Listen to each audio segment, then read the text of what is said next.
With less than 2 months to go until Election Day, and with people across the whole country now frantically trying to decide who to vote for, as well as whether or not cats and dogs are being eaten in Ohio, very important questions, well, there's a threat that's not being discussed at all, which cuts right across party lines.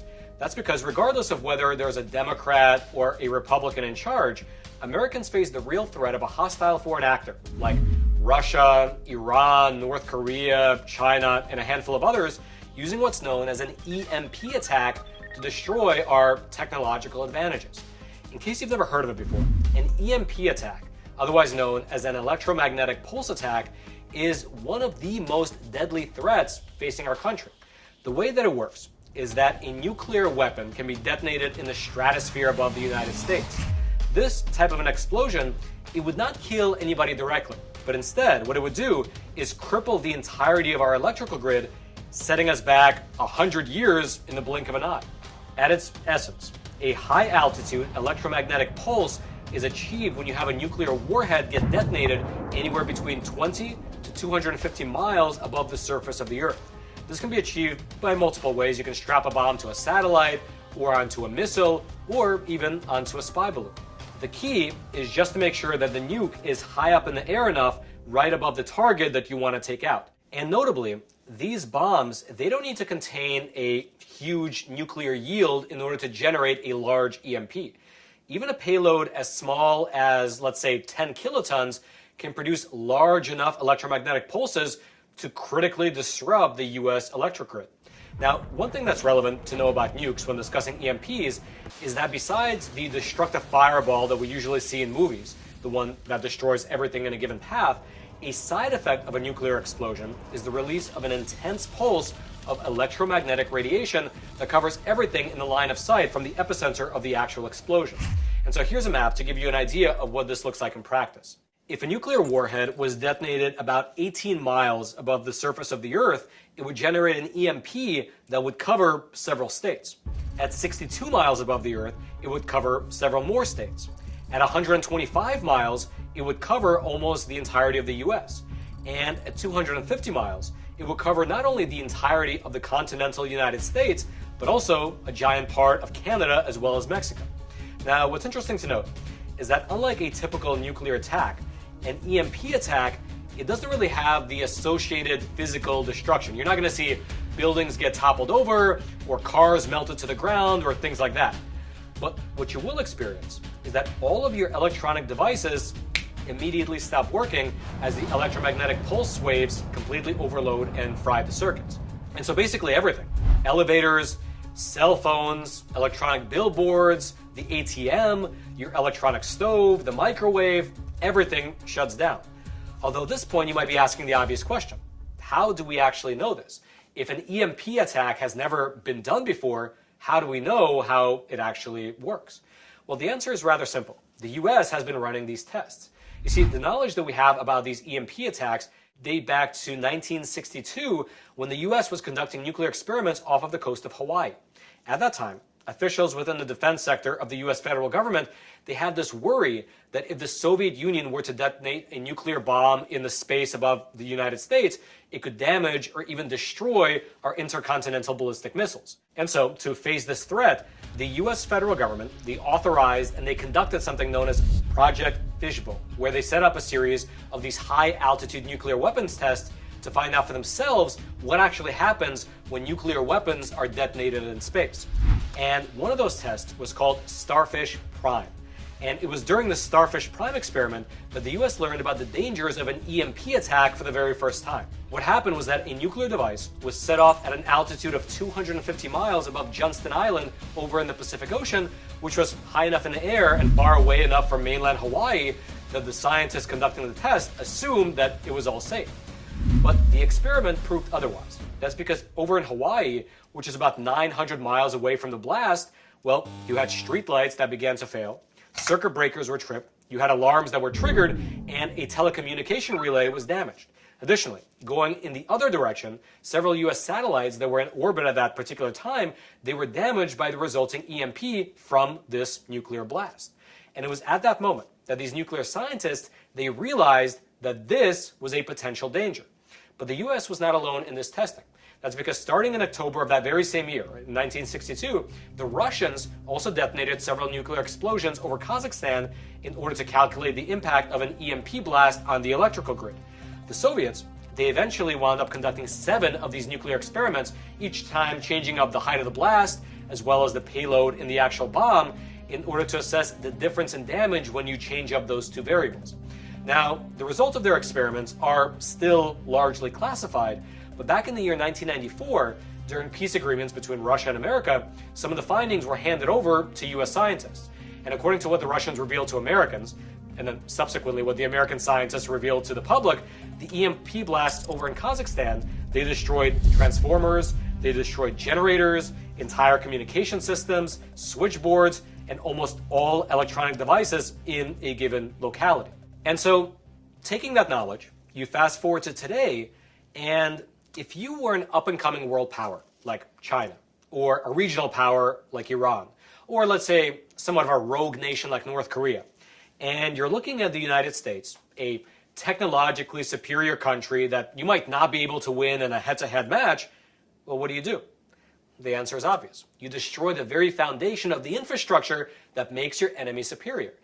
And this is not speculation. For instance, in May of 1999, during the NATO bombing campaign against Yugoslavia, there was a meeting held in Austria between high-ranking members of the Russian parliament and a U.S. congressional delegation. And while discussing the war in Yugoslavia, the Russian delegation, they raised the specter of an EMP attack against America. In a declassified report that you can see up on your screen, here's what Congressman Roscoe Barley recalled was said during that meeting by his Russian counterpart. Quote, "At one point, Vladimir Lukin looked up. He said, if we really wanted to hurt you, with no fear of retaliation, we would launch an SLBM, submarine-launched ballistic missile from the ocean, detonate a nuclear weapon high above your country, and shut down your power grid and your communications for 6 months or so." And Alexander Shabanov, the handsome blonde communist, smiled and said, "And if one weapon wouldn't do it, we have some spares, like about 10,000, I think." This kind of puts in context the threat that we face. And just for your reference, it was exactly this threat at this meeting which led the U.S. Congress to set up something called the EMP Commission 2 years later to study this threat in greater depth. But of course, it's worth mentioning that it is not just Russia. For instance, in that very same meeting, the Russian representatives, they also informed the American diplomats that Russia's knowledge of how to build a strong EMP nuclear weapon was accidentally shared with the North Koreans. That's amazing. Likewise, there is a Chinese textbook that was published by the People's Liberation Army called The Third World War, Total Information Warfare. And as a part of the doctrine stated in that book, or rather you could say as a part of the curriculum in that book, here's what the textbook states. Quote, "Therefore, China should focus on measures to counter computer viruses, nuclear electromagnetic pulses, and quickly achieve breakthroughs in those technologies in order to equip China, without delay, with equivalent deterrents that will enable it to stand up to the military powers in the information age and neutralize and check the deterrence of Western powers, including the United States." And this is not just an academic argument in a textbook. As recently as March of 2020, right at the beginning of the COVID pandemic, you had the Chinese Communist Party openly threatening the use of EMP devices against American naval ships in the South China Sea, meaning that this is a real threat that the Chinese Communist Party is openly flexing about. And the death toll from an attack like this on the American homeland, it might very well be devastating. In fact, back in 2001, as I mentioned earlier, the U.S. set up something called the EMP Commission in order to study in greater depth the threat that these weapons pose. 3 years after being set up, this committee published their report. You can see it up on your screen. And they found that an EMP attack, it could result in the destruction of up to 70% of the U.S. electrical grid. It could cause a nationwide blackout for well over a year.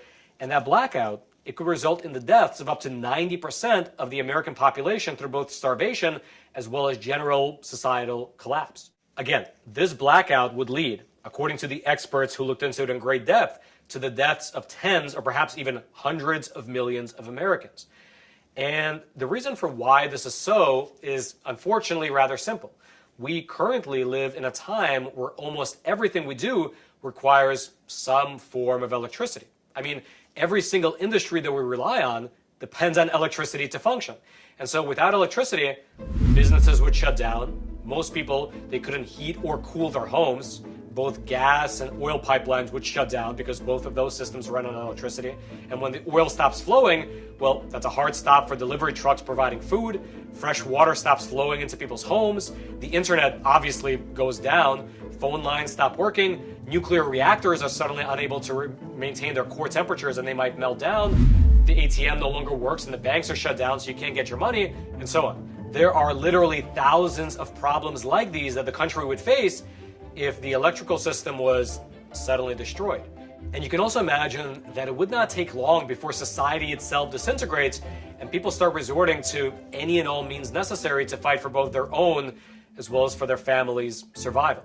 Now, let me ask you, how many people do you think right now in this country could survive a situation like that? How many people have the knowledge, the skills, the abilities, and the available resources to survive a situation where, in the blink of an eye, we're thrust back into pre-industrial times? Well, again, the researchers who look deeply into this scenario, they estimate that number to be about 10%. About 1 in 10 Americans, mostly located in rural areas far away from the cities, will be able to take care of themselves. In fact, the US government recently declassified a very important document having to do with these EMP attacks. And inside of this document, you have an exchange that took place in a closed-door meeting before the Armed Services Committee, wherein Dr. William Graham, who was the chairman of the EMP Commission, he presented a rather stark assessment of what America would look like following an EMP attack. Here's how this declassified exchange took place. It starts with Congressman Roscoe Barley from Maryland asking the following, quote, "I read a pre-publication copy of a book called 1 Second After. I hope it does get published. I think the American people need to read it.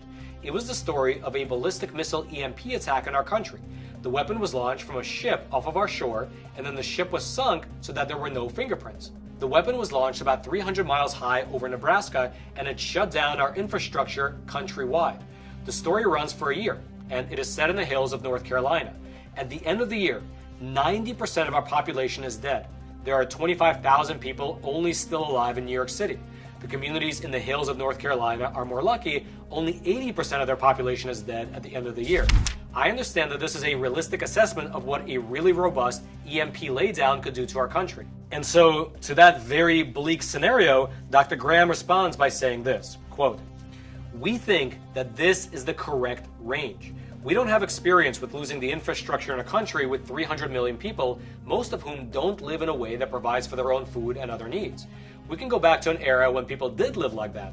That would be 10% would be 30 million, and that is probably the range where we could survive as a basically rural economy." And so that is an obviously rather bleak assessment. And at that point, whether the remaining Americans would be able to fend off an attack from Chinese communist invading forces would be a whole other question. And so there you have it.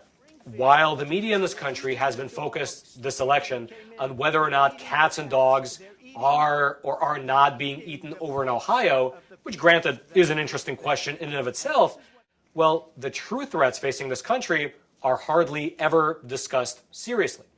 And for anyone watching this video who assumes that that could never happen, that the US military would never allow a nuclear warhead anywhere near the heartland, well, do consider the fact that a Chinese spy balloon made it all the way across the US before then getting shut down. Or consider the other fact that within just the last 2 months, you had 2 separate would-be assassins that made it within a few hundred yards of President Trump.